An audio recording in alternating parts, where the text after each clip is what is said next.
Hello po.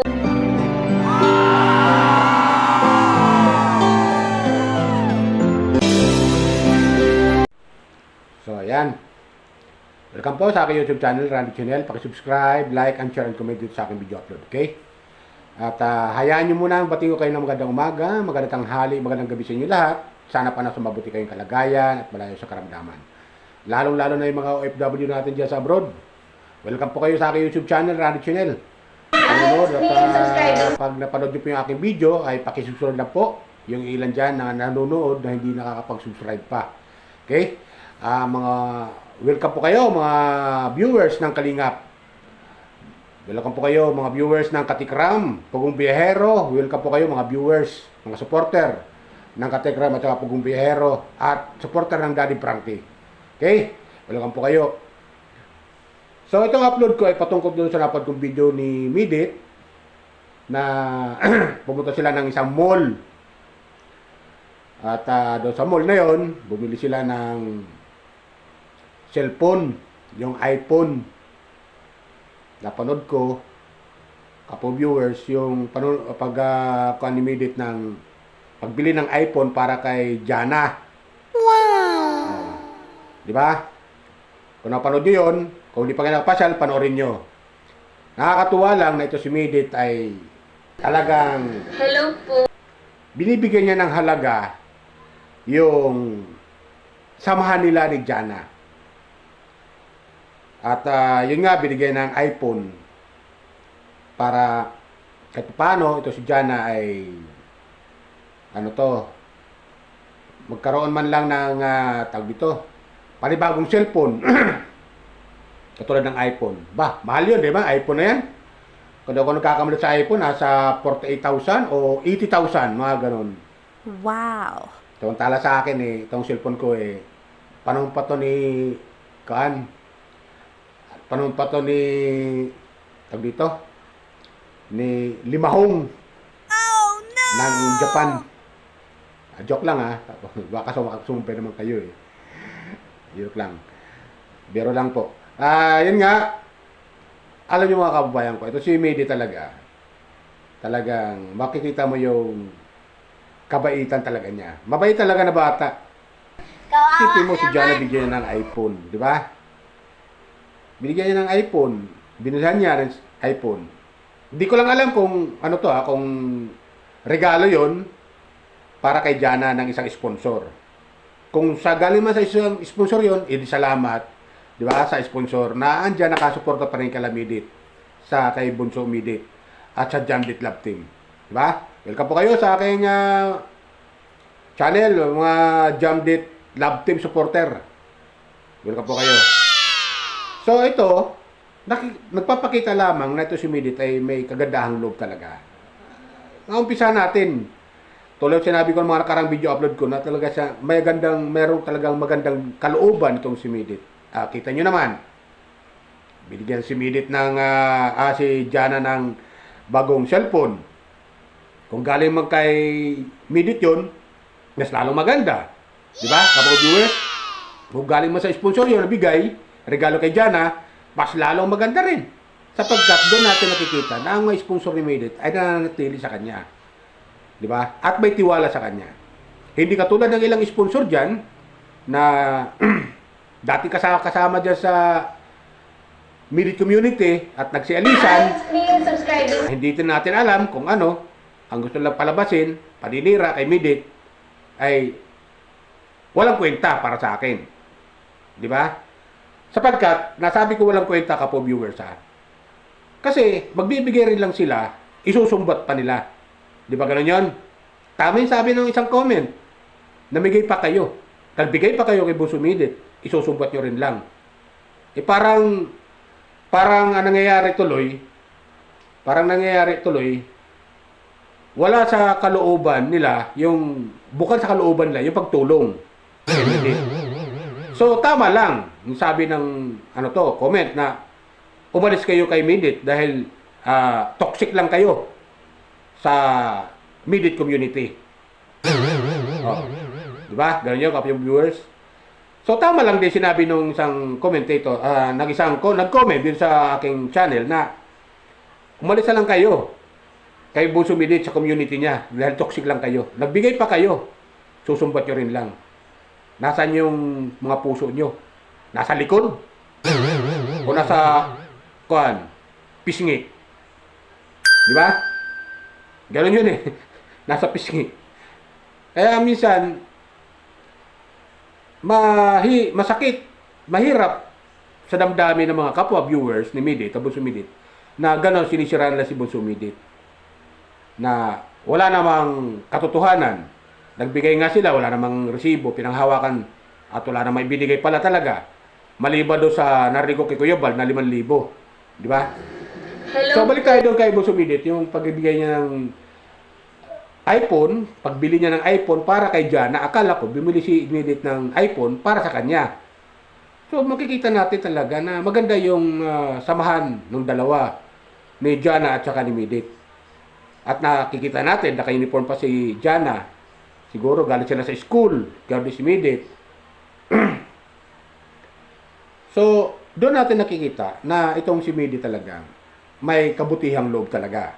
Di ba? Wow! Eh, makita naman natin, no, kasagsagan ng bagyong Christine, di ba? Hindi matatawaran yung bigyan niya ng tulong sa mga kababayan natin. Mga ayuda, pagkain, sa mga napiktuhan ng bagyong Christine. Di ba? Kaya dapat lang na suporta natin to si Midit. Bilang viewers ni Midit, ay nagko-comment ako kung ano ginagawa niya mabuti sa kapwa. Kinagko-comment ako diyan sa mabuting paraan. Di ba, kapag viewers? Kaya subscribe lang po kayo sa aking YouTube channel. Kung hindi pa kayo nakakapag-subscribe, subscribe mo kayo. At welcome po kayo lahat sa aking YouTube channel. Ba, kapag viewers? Hi, it's me, subscribing. So, pagkatapos noon, nakabili na sila ng cellphone, di ba? Yun, umuwi na sila. At yun, nakamotor pa rin. Ay, may nag-comment nga doon dahil nagtataka ako ba't si Midit may motor o nagmumotor. Ayun pala, sarili pala niya yon. Akala ko, nakikiangkas lang siya. Sa kanya pala yon at siya yung nagda-drive ng motor. Wow. Kanya pala yon. So, salamat naman na si Midit ito ay may sarili siyang motor. Dahil narinig sa kanya mga video upload vlog na nakaraan sa live niya na gusto niya talaga bumili ng big bike motor. Ano kaya, sabi niya, ano kaya pag nahawakan ko yung big bike motor, ano kaya ang sarap nun pag nagbumotor? O, di ba ganun yun? Pero advice ko lang kay Midit, pag bibiyahe siya, lalo pag bumotor siya, ingat-ingat lang, dahan-dahan. Eh, pasasat-pasasan eh, makakarating din siya sa paroroonan niya. Di ba? Excuse me.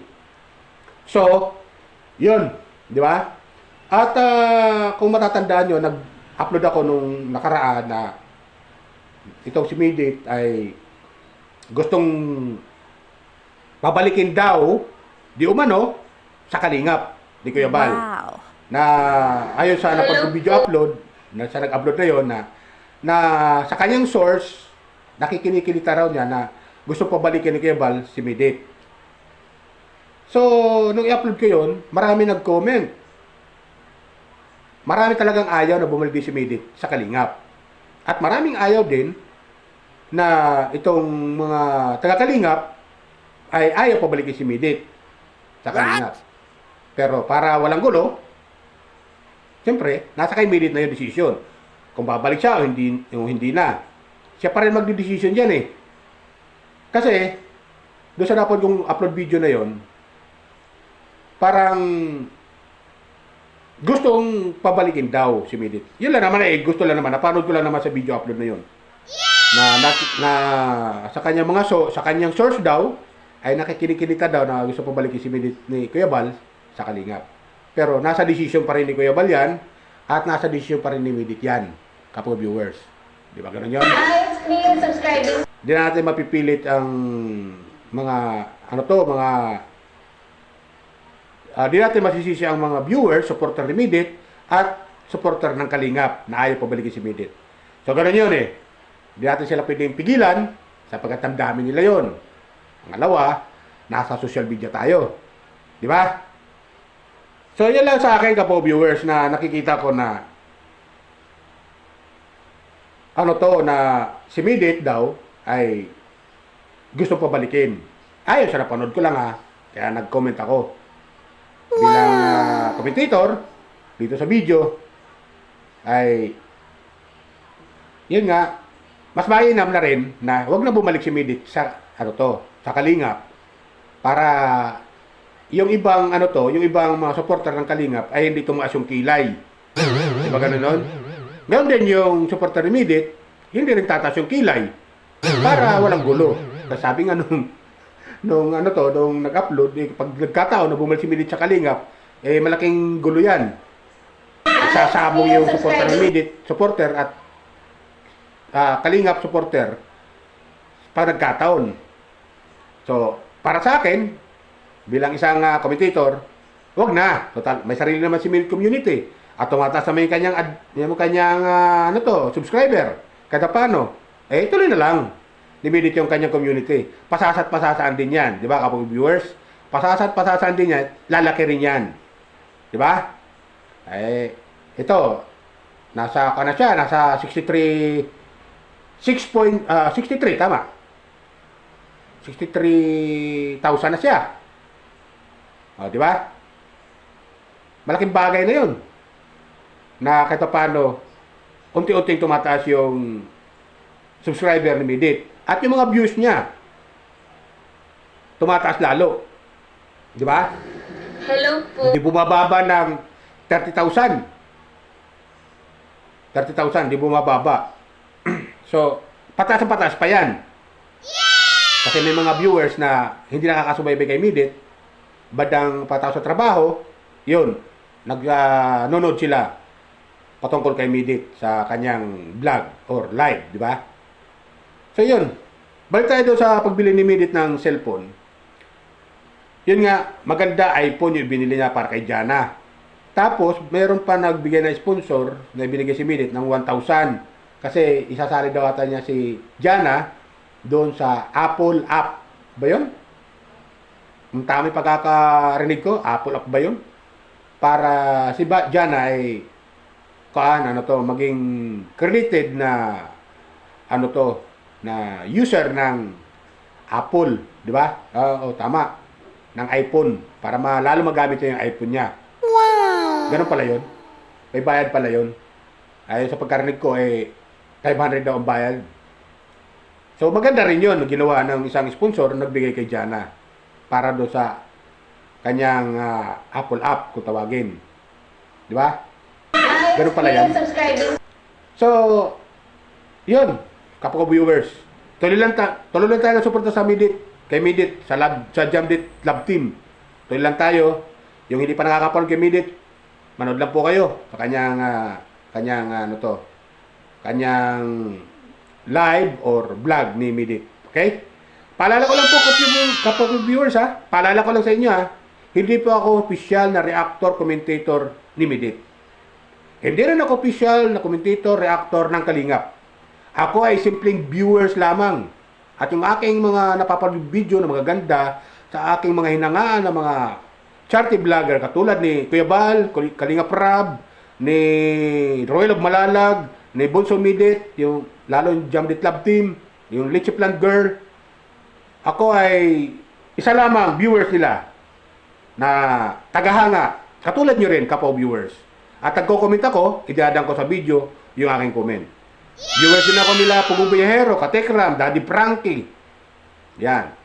Kapwa viewers din nila ako, tagahanga. Katulad nyo rin, kapwa viewers. Alam ko naman, nanonood kayo sa mga binigkas ko ng mga charity vlogger, na mga hinahangaan ko.